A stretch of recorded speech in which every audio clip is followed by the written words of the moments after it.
Hello, this is Benjamin Price, reporting for Kids First, and today I'll be speaking with Esther Smith and Rafe Spall, who star in the new Apple TV Plus show Trying, currently in its third season. Let's take a look. So, how has working on this show, made you appreciate the way your parents raised you any differently and some of the challenges they had to go through?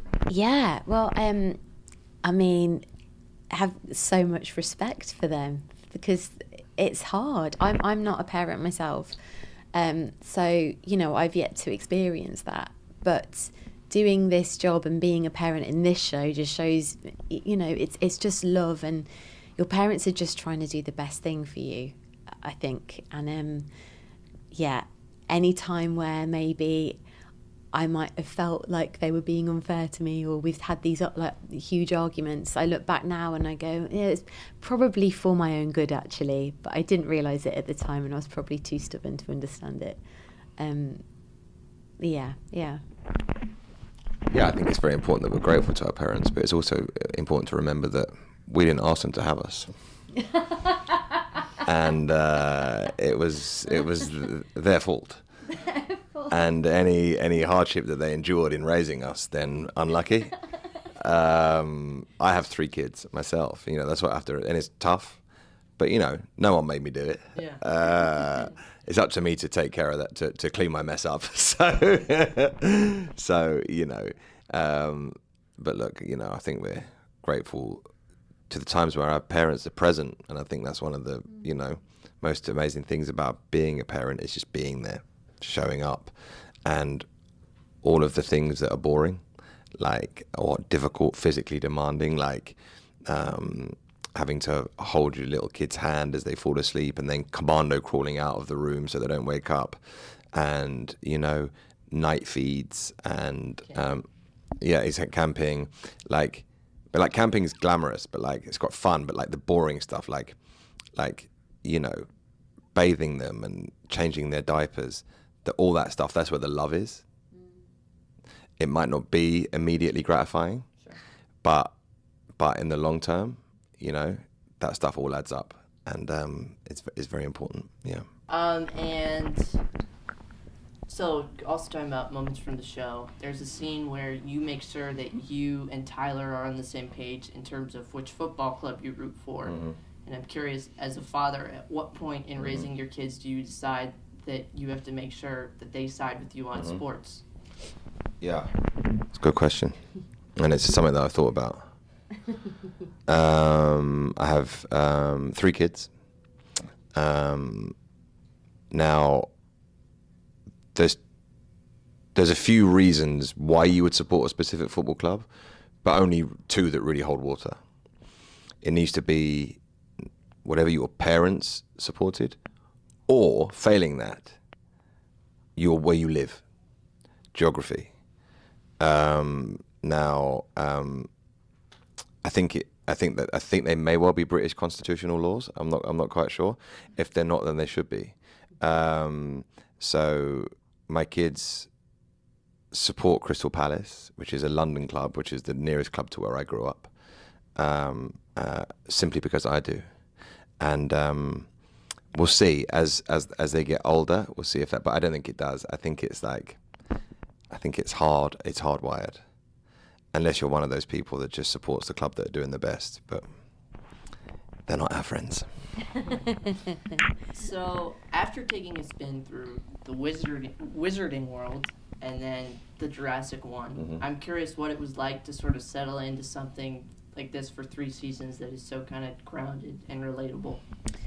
I love doing this kind of thing. It's the kind of thing that I enjoy watching and being in. It's and particularly after having come from the Wizarding World, where there is it's so incredible, just an incredible world to be in, and to pretend to be these make believe fantastical characters with all that magic, that in itself is a completely different kind of special thing.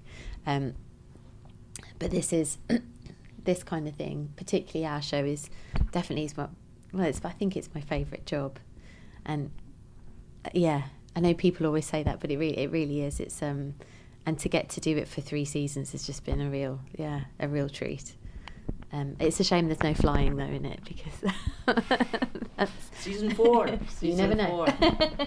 Yeah, I did. I spent I did Jurassic World, Fallen Kingdom. That's the one I'm in. Fallen Kingdom, and then I was in Men in Black, and then I did a TV adaptation for the BBC of a book called War of the Worlds, which is aliens. So there was 2 sets of alien movies and 1 dinosaur movie. And so I spent essentially 2 years pretending to be afraid of a tennis ball on a stick, which wears pretty thin. So to have this tennis ball on a stick over here, as was her nickname growing up, it's much better. No, it's great. Like, making those big movies is really fun, but like at the end of Jurassic Park, just before I get, spoiler alert, eaten by a T-Rex. I haven't seen that one. Yeah. Well, you needn't. I'm under a car and a stampede of like dinosaurs run over me, right? And Did you like that more Well- or less than the Prometheus alien snake? the alien snake was actually quite fun because that was in vision, that was real. Yeah. There was a lot of that was real. But the stampede of dinosaurs, there's a 4-second shot when I'm underneath that car, yeah? And I'm like going, oh my God, all the dinosaurs are running over it. That was 11 days of night shoots to do that 4 seconds of footage under that car. And just basically doing this, oh God. And so that was no fun. But no, the alien snake down the throat, that was cool because that was Ridley Scott wrapping that alien snake, which was a real like dummy thing, around my arm, and then pulling it off and playing it backwards so it looked like it went up. Like, that's the kind of stuff that Ridley Scott is pulling. Yeah. Like, he does as much in-vision stuff as possible, so as little CGI as humanly possible. So that was really cool. Yeah. So if we do season 4, flying and alien snakes. And an alien snake. Maybe Yeah. a dinosaur stampede. Yeah, exactly. Yeah. And first of all, well, not first of all, but welcome to DC. Love DC. I was gonna say, is there anything you guys are dying to do while you're here? We took in the White House last night, didn't we? Yeah. Well, we went outside it. That was special. Yeah, we looked at that. That was really special. And because we're so close to it as well, I Yeah. didn't realise we're so close. Want to go see the Capitol building. We want to. What else do we want to do? It's hard because we've only got a tiny bit amount of time, haven't we? We want to eat some real nice food. Some good food. Yeah. Hill Country Barbecue. Oh. Hill Country Barbecue. That's We a should big write one. that. Is that great? Mm-hmm. Okay. Great stuff. Hill Country Barbecue. Good reference. It's Well, literally like it's the greatest lunchroom you'll ever be in because you go in with a tray and you basically go down the line, and no matter what you do, you'll end up with something pretty great. Just So- pile that tray up high. Yeah. Oh yeah. Yeah. That's the way to go. Okay, well that sounds terrific. But no, I mean, like, I've always, it sounds, because people come to, like, London's one of the most like tourist-centric cities in the world. It's where we both live, and like, I see people like staring at the Palace of Westminster in awe and looking at Big Ben, and I'm like, okay, guys, whatever. But there I was, like genuinely thrilled to be in front of the White House last night. Yeah, Like, I've gone past the White House Yeah. probably 30 times with my backpack on, and it never quite sits right that it's like that's just a thing that's right. I know, it's amazing, right? It's incredible, and as well as doing a show that we love, we get to come to the United States of America. Yesterday we were in Philly. Now we're here, and we're going to go down to Phoenix and Chicago. So it's pretty cool. Yeah.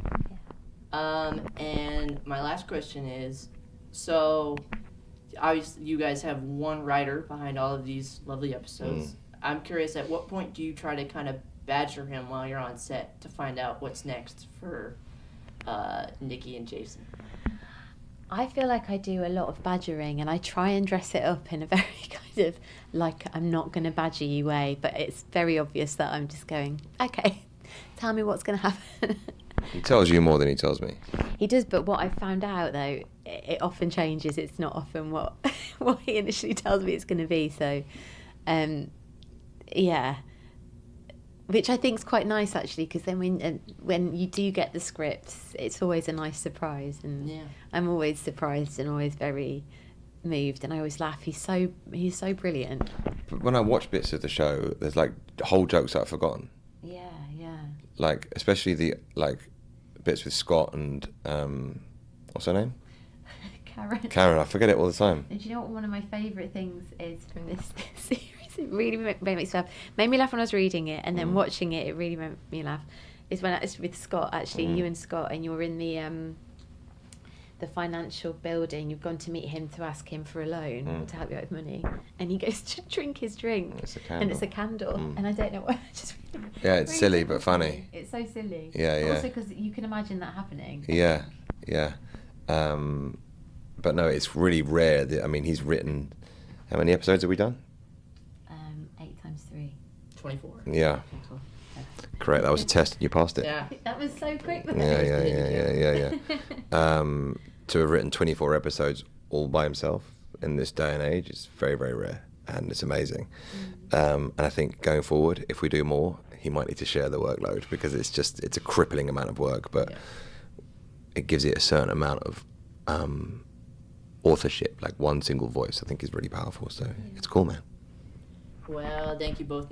Thank you both so much for sitting down with me today. Trying Season 3 is currently airing on Apple TV Plus. A new episode every Friday. This is Benjamin Price signing off. See you next time. Bye. That was great, mate. Thank you.